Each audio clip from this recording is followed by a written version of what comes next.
आपकी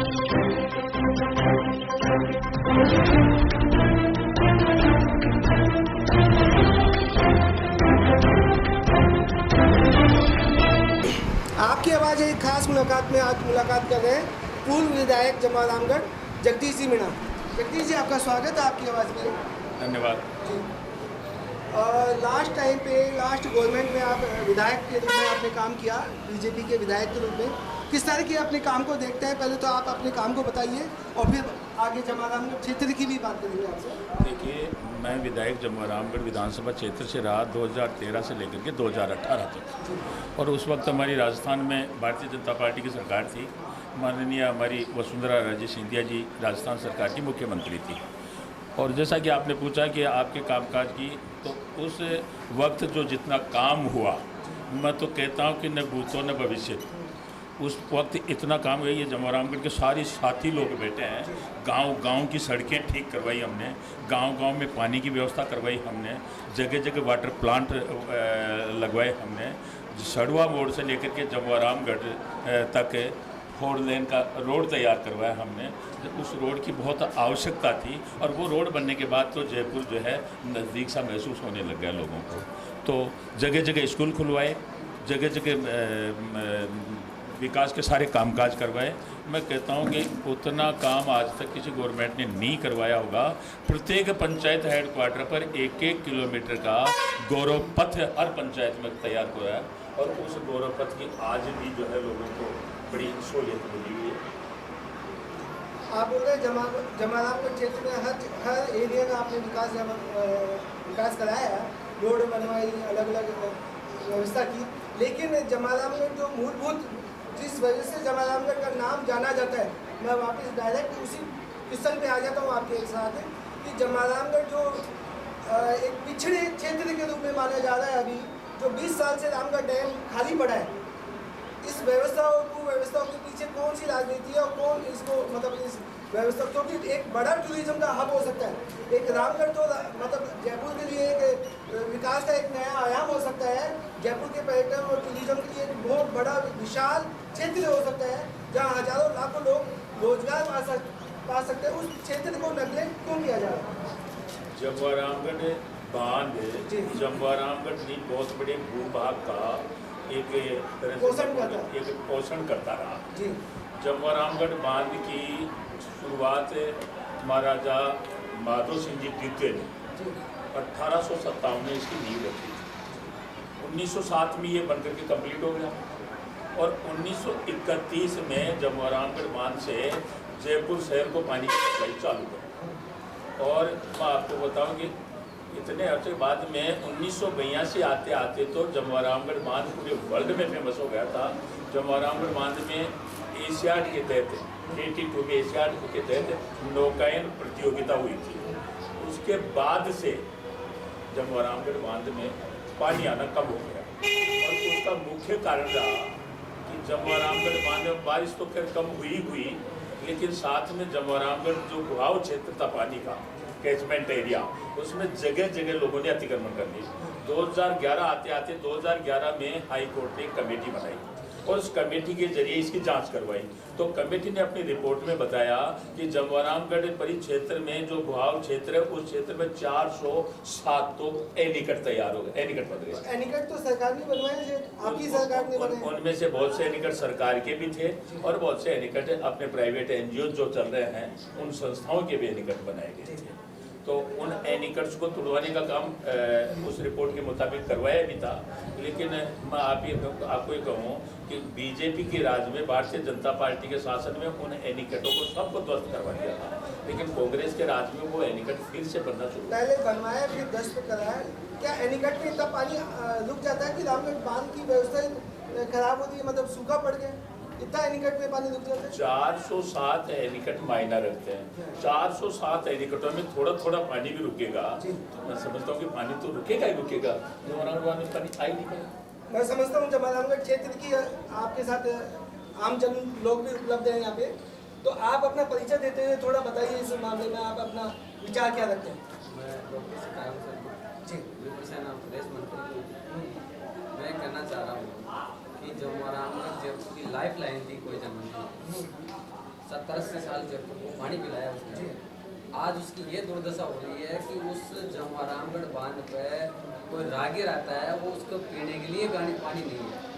वहाँ इतने जानवर तरस रहे हैं पानी के लिए, सूखा पड़ा है, बिल्कुल सूखा पड़ा है। इतने इंसान आते हैं उससे निकलते हैं, उसको पीने के लिए पानी की व्यवस्था भी नहीं है। पिछले दिनों जब सरकार की योजनाएँ थी, 1065 करोड़ रुपए कांग्रेस गवर्नमेंट ने अभी 1250 करोड़ में गहलोत सरकार ने घोषित करके और ठंडे बस्ते में डाल दिया कि चुनाव आते ही घोषणा कर देते हैं, चुनाव ठंडे हो गया, घोषणाएं बंद। आप क्या कहना चाहेंगे? मैं एडवोकेट राजेंद्र मिला जमवारामगढ़ के सब गाँव से बोल रहा था। जैसा कि अभी मेरे साहब ने कहा, भारतीय जनता पार्टी से मिले रहे जगदीश जमुना साहब ने इसकी स्थापना 30 दिसंबर 1897 को माधो सिंह जी ने करवाई। 1906-7 के आसपास जाके तैयार हुआ। लाइफ लाइन जैसे भाई साहब डॉक्टर साहब ने बताया कि सब जयपुर की लाइफ लाइन रही है। मैं ये कहूँगा कि ये जो भी सरकारें आती है ना, कांग्रेस ने पहले भी माही से जोड़ने के लिए बजट में घोषणा की थी, उसके बाद 1000 करोड़ का भी बजट बना था। उसके बाद 2018 में नरेंद्र मोदी जी यहाँ जयपुर में मौजूदों के बाद स्टेडियम प्रोग्राम में आए थे। उस समय 37,000 करोड़ की योजना ERCC वाली योजना, हाँ ERCP वाली योजना के लिए कहा था। लेकिन हुआ क्या कि ये दुर्भाग्य मानता हूँ मैं राजस्थान का कि उस समय राजस्थान में कांग्रेस की सरकार आ गई और भारतीय जनता पार्टी की सरकार रिपीट नहीं हुई। उसका खामियाजा कहीं न कहीं कांग्रेस को ऐसा लगा होगा कि भारतीय जनता पार्टी की योजना है ERCP, इसको लागू करेंगे तो ये क्रेडिट उनको मिलेगा। तो कहीं न कहीं कांग्रेस राजस्थान को पूरे कोई मतलब बैकवर्ड ही रखना चाहती है, आगे नहीं बढ़ाना चाहती है। आज जमवारामगढ़ बांध खुद बूंद बूंद को तरस रहा है, ये बातें सर्वविदित है कि किसी से छुपी हुई नहीं है।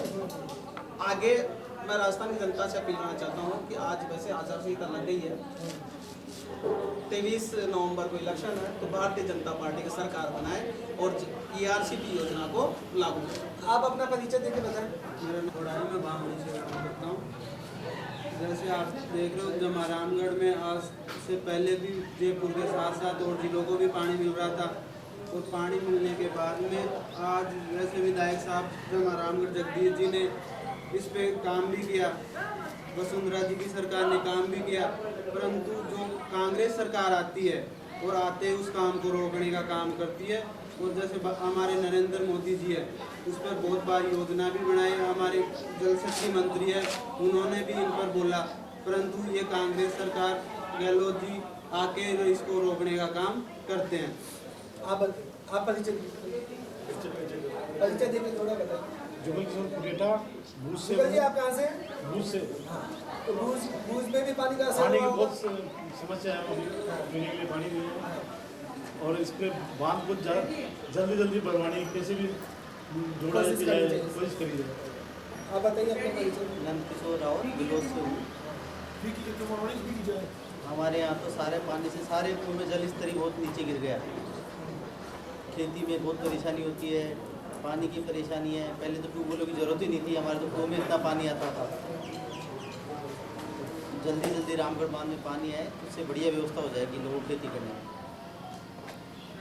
शिवशंकर थोड़ा ग्राम से हूँ। मेरा तो सबसे यही आग्रह है और भाई साहब से मेरा विशेष तौर पर आग्रह है, थोड़ा ही तो वैसे भी रामगढ़ के नीचे बिल्कुल पड़ता है, रामगढ़ कैचमेंट है, कैचमेंट एरिया में पड़ता है और ज़्यादा ये प्रभाव पड़ता है। पर्यटन का बहुत बड़ा हो सकता है, जो राजस्थान गवर्नमेंट के लिए भी इनकम का सोर्स हो सकता है, बहुत बहुत बड़ा सोर्स हो सकता लाखों है। लोगों और को पहले जैसे भाई साहब ने कहा कि 1982 66 में हम तो जन्म नहीं हुआ था, और लोग कहते हैं कि उस समय बहुत बड़ा एक ऐतिहासिक आयोजन हुआ था। तो इस पर थोड़ा सा प्रयास करके भाई साहब से मैं निवेदन करूँगा, इसको प्रयास करके इसको वापस एक बार फिर से वापस जनता के दौरान वापस आप तक आते हैं कि जमवारामगढ़ क्षेत्र में जो टूरिज्म का जो बड़ा एक व्यवस्था हो सकती है, हजारों लाखों लोगों को डायरेक्ट और इनडायरेक्ट रोजगार मिल सकता है, और टूरिज्म अपने आप में एक बढ़ रहा है, हर क्षेत्र में हर एरिया में टूरिज्म बढ़ रहा है। तो इस क्षेत्र को क्यों वंचित किया जा रहा है? आप क्या, आपकी सरकार आती है तो आप किस तरह से प्रयासरत रह के इसको बांध में पानी लाने का प्रयास करें? देखिए, भारतीय जनता पार्टी की जब सरकार आती है तो प्रदेश में खुशहाली लाने का काम करती है, प्रदेश को आगे बढ़ाती है, प्रदेश का विकास करवाती है। और जब कांग्रेस सरकार आती है तो भारतीय जनता पार्टी द्वारा जो योजनाएं बनाई जाती हैं उन योजनाओं को ठंडे बस्ते में डाल दिए जाते हैं। मैं थोड़ा सा वक्त तो आपका लगेगा, निवेदन करूं कि नदियों को नदियों से जोड़ने की भारत में योजना बनाई थी अटल बिहारी वाजपेयी जी ने। श्रद्धेय हमारे पूर्व जो अटल बिहारी वाजपेयी जी, अटल बिहारी वाजपेयी जी ने नदियों को नदियों से जोड़ने की योजना बना दी, लेकिन दुर्भाग्य ये रहा कि अटल जी की योजना बनने के बाद में चुनाव हो गया। चुनाव में पब्लिक ने जो है कांग्रेस को वापस सत्ता सौंप दी, और वो सत्ता सौंपी तो सत्ता में लगातार 10 सालों तक डॉक्टर मनमोहन सिंह जी भारत के प्रधानमंत्री रहे। आपको पता है, मैं पूरे भरोसे के साथ कह रहा हूँ कि उस योजना पे मनमोहन जी सरकार ने कतई कोई काम नहीं किया, उस योजना को बिल्कुल ठंडे बस्ते में डाल दिया। इससे सिद्ध होता है कि कांग्रेस गवर्नमेंट ऐसी योजनाओं पे काम करना नहीं चाहती, राजस्थान का नहीं पूरे देश का विकास करना, वही हमारे यहाँ लागू हुआ।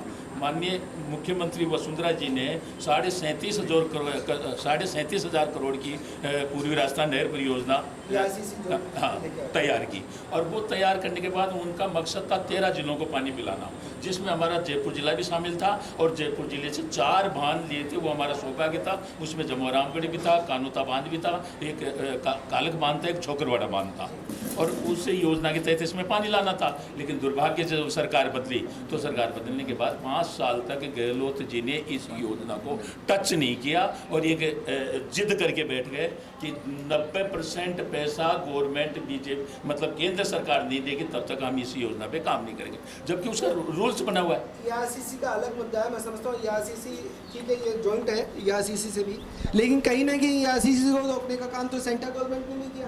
कि क्यों नहीं, जब जल मंत्री राजस्थान से हैं गजेंद्र सिंह जी शेखावत, तो उन्होंने क्यों नहीं प्रयास करते कि एक आजम पे बैठ के, पंचायत पे बैठ के सारी जमीनों को ख़त्म क्यों नहीं किया? माननीय जल मंत्री जी गजेंद्र सिंह शेखावत जी ने कई बार प्रयास किया है, वो जयपुर भी आए हैं, मुख्यमंत्री जी से वार्ता हुई है, वहाँ से मुख्यमंत्री को बाकायदा चिट्ठी भी लिखी गई है, लेकिन उन चिट्ठी तक का जवाब नहीं दिया। इन्होंने इसमें कोई रुचि नहीं दिखाई। इस वजह से योजना क्या ERCC टोटली तू मैं की लड़ाई बन के रखी? तू मैं सीधा सा था कि उनका ये सोच था कि अगर इस योजना पे काम करेंगे तो क्रेडिट सारा भारतीय जनता पार्टी को जाने वाला है। तो ये एक थी। एक थोड़ा सा आपने पूछा कि टूरिज्म के लिए, तो टूरिज्म के लिए मेरा निवेदन है कि जमोरामगढ़ विधानसभा क्षेत्र में जमोरामगढ़ बांध एक टूरिज्म के लिए मूलभूत केंद्र है। अगर जमोरामगढ़ बांध में पानी आता है, दुनिया भर का पर्यटक यहाँ आता है, और जमोरामगढ़ बांध से नीचे चल करके नकटी घाटी तक का जो इलाका पड़ता है, मैं कहता हूँ वो जमोरामगढ़ का शिमला एरिया है। उस पर हो सकता है जयपुर जिले का, जमोरामगढ़ का नहीं, जयपुर जिले का और जयपुर के आसपास के डिस्ट्रिक्ट के लिए स्वर्ग हो सकता है। आपने भी देखा होगा वो, तो आप भी उससे परिचित हैं। तो मैं मानता हूं कि एशियाड जब हुआ, एशियाड में इतने लोगों का आना जाना हुआ, एशियाड के तहत इस रामगढ़ का पूरे संसार में नाम फैला। अगर इस पे काम किया जाता भारतीय जनता पार्टी की तरह कांग्रेस के द्वारा, तो मैं कहता हूं कि आज यहाँ टूरिज्म की कमी नहीं होती, और टूरिज्म आता तो यहाँ रोजगार मिलता, लोगों को रोजगार मिलता। कांग्रेस की नीति ये रही है कि कांग्रेस ने पिछले 2008 से लेकर के 13 के कार्यकाल में लास्ट जब इलेक्शन का टाइम आया, चुनाव आचार संहिता लगी, उससे 10-15 दिन पहले 1068 करोड़ की बजटीय प्रावधान की घोषणा की, और कि हम मेज नदी से पानी लेकर के आएंगे।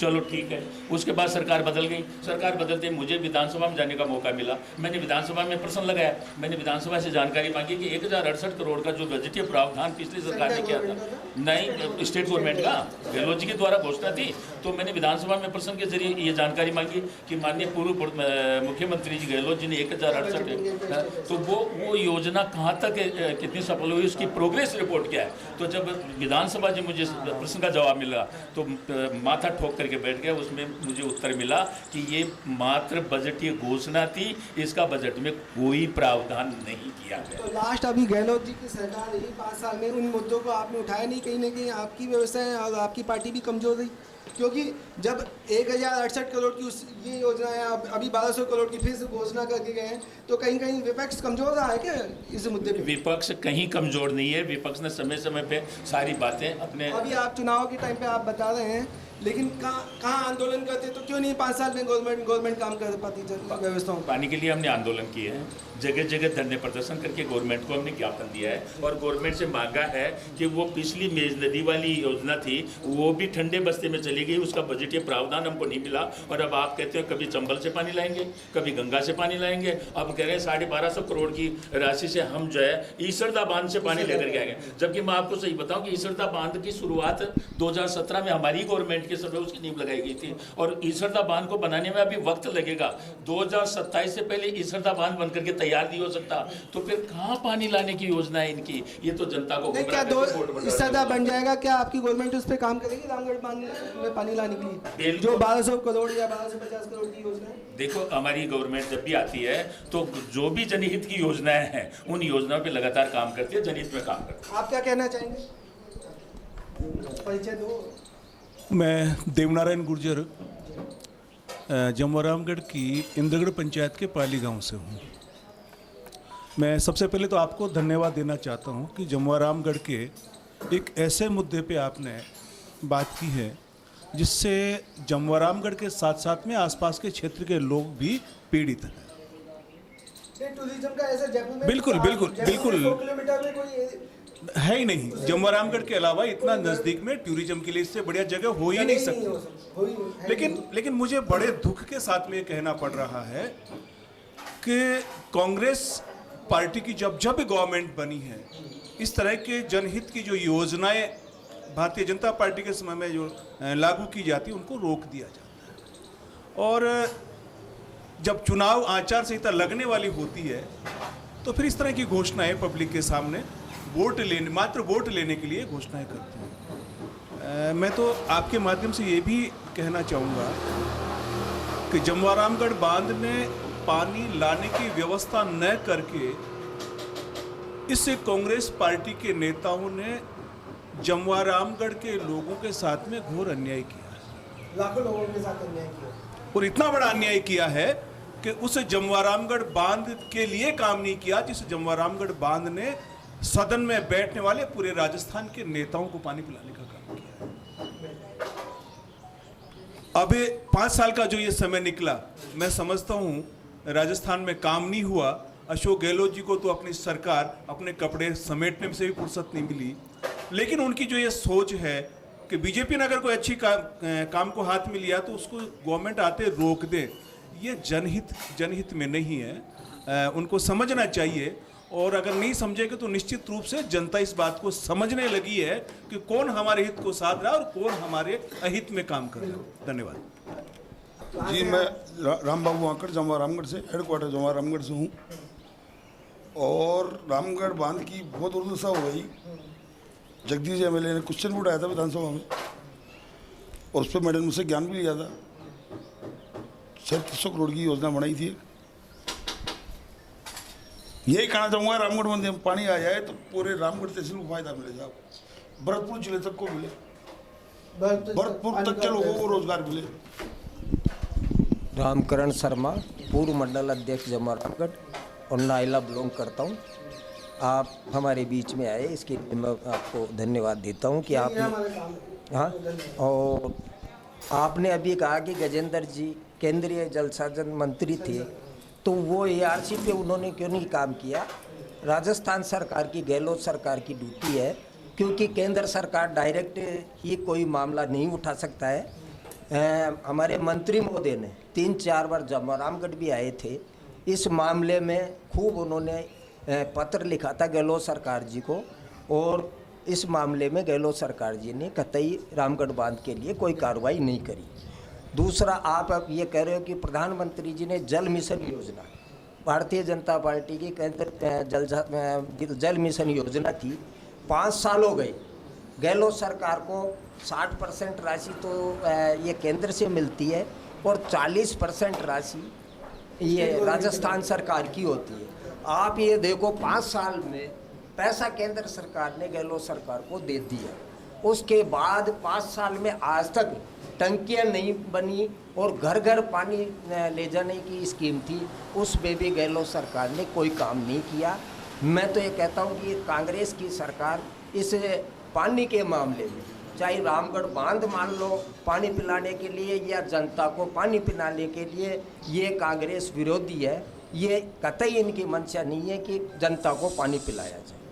ठीक, आप बताइए, परिचय दीजिए। कैलाश चंद गुप्ता, मेरा गांव भूज है। मैं तो यही कहूँगा कि रामगढ़ में अगर पानी आ जाता है तो पर्यटन के क्षेत्र से भी बड़े विकास हो जाएगा।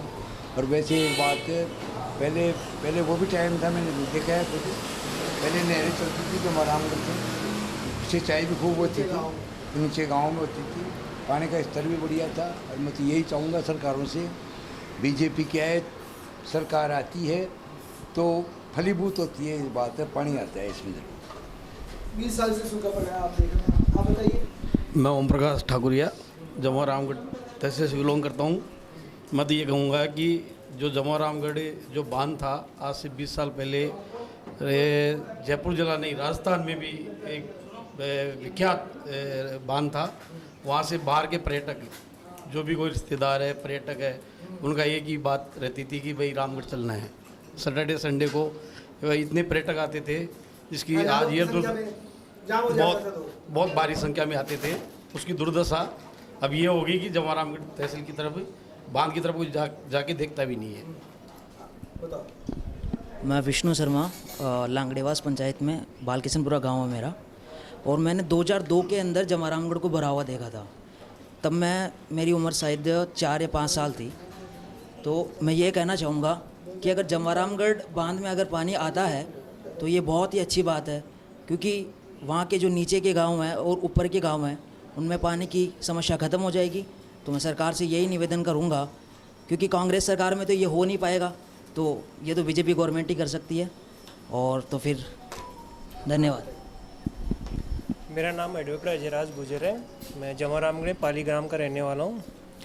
जैसे माननीय जगदीश जी ने बताया कि पिछले सरकार में, बीजेपी सरकार में जमुआ रामगढ़ के संबंध में एक्शन लिया गया था, लेकिन वर्तमान सरकार में स्थानीय लोगों तथा स्थानीय कार्यकर्ताओं के द्वारा कांग्रेस सरकार को इस संबंध में ज्ञापन भी दिया गया। मीडिया साथियों ने इस बारे में बताया भी, लेकिन सरकार द्वारा कोई एक्शन नहीं लिया गया। जबकि जमुआ रामगढ़ बांध ऐसा है जिसमें जमुआ रामगढ़ के साथ पास में ही जमुआ माता पड़ती है। पर्यटन का ऐसा हब है कि मेरे हिसाब से युवाओं की सबसे बड़ी, इस समय युवाओं का बेरोजगारी की सबसे बड़ी समस्या है। तो यदि जमुआ रामगढ़ बांध को जमुआ रामगढ़ बांध का यदि विकास किया जाता है, उसमें पानी की व्यवस्था की जाए, तो मैं नहीं समझता कि आधे से ज़्यादा युवाओं को जयपुर की तरफ रोजगार के लिए पलायन करना पड़ेगा। इसी के साथ मैं अपनी बात समाप्त करूँ। विक्रम सिंह तंवर, पूर्व पार्षद। पूर्व मुख्यमंत्री वसुंधरा राजे जी सिंधिया ने मुख्यमंत्री जल संवर्धन योजना चलाई। उसके तहत कई बांधों का, पुरानी बावड़ी और कुओं का जीर्णोद्धार करवाया, लेकिन माननीय गहलोत सरकार ने आने के बाद उस योजना को बंद कर दिया और जमुआ रामगढ़ अधिकारियों और नेताओं की भेंट चढ़ गया। इस कैचमेंट एरिया में जो रामगढ़ बांध का क्षेत्र है उसमें काफ़ी नेताओं के और अधिकारियों के फार्म हाउस हैं, जिसको तोड़ने के लिए कोर्ट के आदेश भी हुए, लेकिन डाक की 3 पात ये सरकार कुछ नहीं कर पाई। और अब जाते जाते बांध को बनाने के लिए, बचाने के लिए वहाँ से पानी लाएंगे, यहाँ से लाएंगे, थोड़ी घोषणाएं कर रही हैं। इससे कुछ होने वाला नहीं है। पुनः जब भाजपा सरकार आएगी तो इसको पुनर्जीवित किया जाएगा। हमने सामाजिक संगठनों के साथ मिल करके इसमें पानी लाने के लिए, कैचमेंट एरिया को खाली कराने के लिए काफ़ी संघर्ष किया, आंदोलन किए। पूर्व विधायक जगदीश जी भी इस आंदोलन में साथ रहे। मैं पुनः चाहता हूँ कि इसमें पानी आए, इसके लिए हम फिर से, सरकार आती है भाजपा की तो इसके लिए प्रयास करेंगे। विक्रम सिंह तंवर, पूर्व पार्षद। रामावतार गुजर नाम है। जमुआ रामगढ़ विधानसभा के धावपुरा ग्राम से हूँ। दुर्भाग्य की बात है, राजधानी के 20 किलोमीटर दूर एक पीने को बूंद पानी की नहीं है पूरे गांव के अंदर। आज भी महिलाएं आधा किलोमीटर दूर से पानी लेकर आती है। एक बूंद जिसे कहते हैं, एक बूंद पानी नहीं है ग्राम धावपुरा के अंदर। तो मैं तो ये चाहता हूँ कि भारतीय जनता पार्टी आकर इसके लिए कुछ करे प्रयास और धावपुरा को भी पानी मिल सके। रामगढ़ क्षेत्र की जनता की भावनाएं आप से अवगत कराया हमने आपको। वापस जगदीश जी पे आते हैं। आप नेता विपक्ष रह चुके हैं, नेता मतलब रामगढ़ से भूतपूर्व एमएलए रह चुके हैं, तो आपके पास क्या विशेष योजना है रामगढ़ बांध को भरने की, या जो एग्जिस्टिंग जो योजना है अभी या सीसी से जो ज्वाइंट कनेक्टिंग करते हुए रामगढ़ में आप करते हुए पानी लाने की, उस पर आप क्या कहना चाहते हैं? देखिए, अब की बार मुझे पूरा भरोसा है कि राजस्थान में भारतीय जनता पार्टी की सरकार आएगी आएगी आएगी।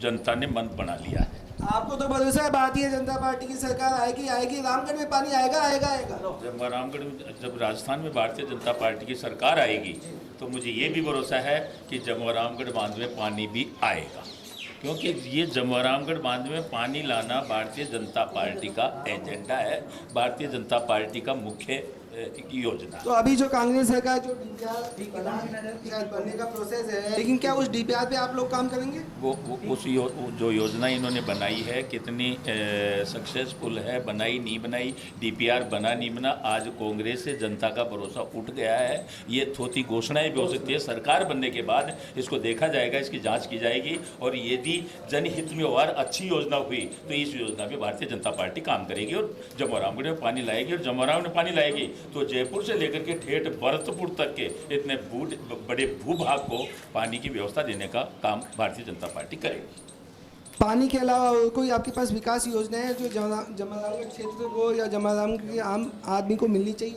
भारतीय जनता पार्टी की सरकार आने के बाद में, एक तो मैंने पहले भी आपसे जिक्र किया था कि सड़वा करके जमवारामगढ़ तक हमने भारतीय जनता पार्टी के कार्यकाल में 4 लेन रोड बनाया है, और वो रोड बनने के बाद जमवारामगढ़ को काफ़ी कुछ विकास मिला है। अब हमारी योजना है कि उस 4 लेन रोड को हम यहाँ जमवारामगढ़ से आंधी तक लेके जाएंगे। आंधी क्यों? दौसा तक क्यों नहीं जोड़ा जाए? जो दिल्ली मुंबई हाईवे बन रहा है उस हाईवे लिंक हाईवे से क्यों नहीं जोड़ा जा सकता? उस योजना को क्यों नहीं जोड़ा? वो हाईवे वही आ गया आंधी में। आंधी में जो हाईवे है उस हाईवे तक इस 4 लेन रोड को ले जाया जाएगा, इसको ले जाएंगे, उससे ले जाकर इसको टच करेंगे। और दूसरा मेरा कहना है कि जो मनोहरपुर से लेकर के दौसा तक का जो हाईवे रोड बना हुआ है उसमें भी भारतीय जनता पार्टी सरकार में आने के बाद हमारा प्रयास रहेगा कि उस रोड को भी हम 4 लेन में। आप सब लोग रामगढ़ से मतलब परिचित है, तो कहीं ना कहीं रामगढ़ को पिछड़े हुए क्षेत्र के रूप में छोड़ दिया सरकार ने, मतलब एक अनाथ करके।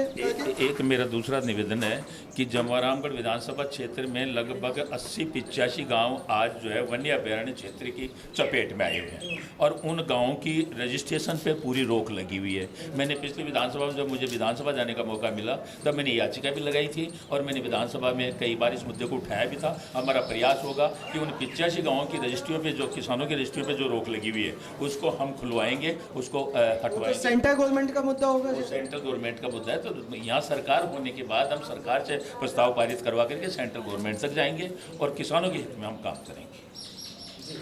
और कुछ आप लोगों को कहना चाहेंगे? देखो, जमवारामगढ़ एक जयपुर के नज़दीक, राजधानी के नज़दीक विधानसभा क्षेत्र है। उसके होते हुए जमवारामगढ़ को एक गलत नज़रिए से इस वजह से देखा जाता है क्योंकि जमवारामगढ़ में कचरा प्लांट, सारे जयपुर का कचरा जमवारामगढ़ से आगे ले जाते स्लॉटर हाउस, उससे आगे और सरकार ने एक सौगात और दी है अभी थोड़े दिनों पहले, एक रिसाइकल मतलब प्लास्टिक रिसाइकल रिक्को का और दिया है। तो ये सारे गंदगी जमवारामगढ़ के लोगों के लिए है क्या? इतने दुर्दशा हो रही है, इतनी बीमारियां होती है, इससे तो रोजगार डेवलप होंगी, कहाँ दिक्कत है? कौन सा रोजगार? वो क्या रिसाइकल से तो लेकिन वहाँ आसपास के गांव में प्रदूषण तो होगा ना, उससे क्या, उसकी क्या व्यवस्था की है सरकार ने? दूसरी बात यह है कि वहाँ जमवारामगढ़ बांध से नीचे वाले गाँवों की ये दुर्दशा हो रही है कि नीचे का रोड बन के आज तक भी तैयार नहीं हुआ। 2 बार रह गए कांग्रेस वाले, घोषणा करते हैं और अभी 2 दिन पहले वो लगाए हैं, इन्होंने पत्थर लगाया है कि इस रोड का शिलान्यास, तो अभी वो रोड बन के क्या उसके वो जो बबूल कटे नहीं और उसका शिलान्यास भी कर दिया वहाँ पे साहब। दूसरी बात ये है कि उधर लोगों के पास रोज़गार की बहुत समस्या है, रोज़गार की कोई ऐसी व्यवस्था नहीं है लोगों के पास में, ना कोई मंडियाँ हैं, ना कोई इंडस्ट्रियल एरिया नहीं है, तो लोग जाएं कहाँ? लोगों के पास पानी का सोर्स नहीं है, लोगों के पास इंडस्ट्री तो शायद इकोलॉजिकल जोन की वजह से नहीं लगती। इकोलॉजिकल जोन आप सही कह रहे हैं, लेकिन पूरे जमवारामगढ़ विधानसभा क्षेत्र में सारे इकोलॉजिकल जोन नहीं है। ये इकोलॉजिकल जोन तो सिर्फ जमवारामगढ़ से जो पश्चिम का इलाका है वहाँ है, बाकी ऐसे सोच के ऐसे धंधों के लिए हमारे पास काफ़ी पर्याप्त जगह है जमवारामगढ़ के पूर्व साइड। आप इसमें प्रयास करते हैं क्या? किस तरह की इंडस्ट्री लगनी चाहिए? क्या कोई विजन है आपके पास? कोई गहलोत सरकार तो 2030 का विजन दे रही है, 2023 में क्या हुआ ये पता नहीं चल रहा, लेकिन 2030 आपके पास भी कोई अगले 5 साल का कोई विजन लेके आया? हम हमारी पार्टी की सरकार आते ही हम वो सारे काम देखेंगे, सारे काम करवाएंगे। ये जो जमवारामगढ़ में रीको जो खोला गया है, ये रीको भारतीय जनता पार्टी के कार्यकाल के टाइम की हमारी मांग थी, विधानसभा में हमारी याचिका थी और उसी के ऊपर इन लोगों ने घोषणा की थी। लेकिन उसको भी 2 भागों में बांट करके आज उसको केवल लोगों को एक सपना दिखाने का काम किया। उसमें हम काम करेंगे और उसको मजबूत करेंगे। एक लास्ट क्वेश्चन का लेता हूँ कि अभी कई युवा साथी जमवारामगढ़ क्षेत्र के अपने क्षेत्र में इलेक्शन को देख रहे हैं और बीजेपी का झंडा लेके घूम रहे हैं, तो आप क्या कहना चाहेंगे कि युवाओं को आगे आना चाहिए, युवाओं को क्या सीट को दे देना चाहिए? आप किस तरह से देख रहे हैं? देखिए या आप अपना मतलब टिकट किस तरह से देखें? देखिए, युवाओं का अधिकार है, हक बनता है। लोकतंत्र में कोई भी टिकट मांग सकता है, किसी के ऊपर कोई रोक नहीं है। ये हमारी पार्टी का निर्णय होगा। भारतीय जनता पार्टी के नेता केंद्रीय चुनाव समिति जो बैठ कर के निर्णय करेंगे और जिस व्यक्ति को टिकट देंगे वो व्यक्ति चुनाव लड़ेगा। उसमें सारे पार्टी के कार्यकर्ता मिलकर के आप अपना पक्ष क्या रखना चाहिए, किस तरह से रखना चाहिए? मेरा पक्ष है कि भारतीय जनता पार्टी जो भी जिस व्यक्ति को टिकट देगी उसके साथ हम सारे लग करके काम करेंगे और भारतीय जनता पार्टी का कमल खिलाएंगे और राजस्थान में सरकार बनाएंगे। धन्यवाद। आप थे जगदीश सिंह मीणा, भूतपूर्व MLA जमवारामगढ़, और हम जमवारामगढ़ के क्षेत्र के विकास की ये एक छोटी सी संक्षिप्त आपके साथ चर्चा आपके सामने रखी है। धन्यवाद।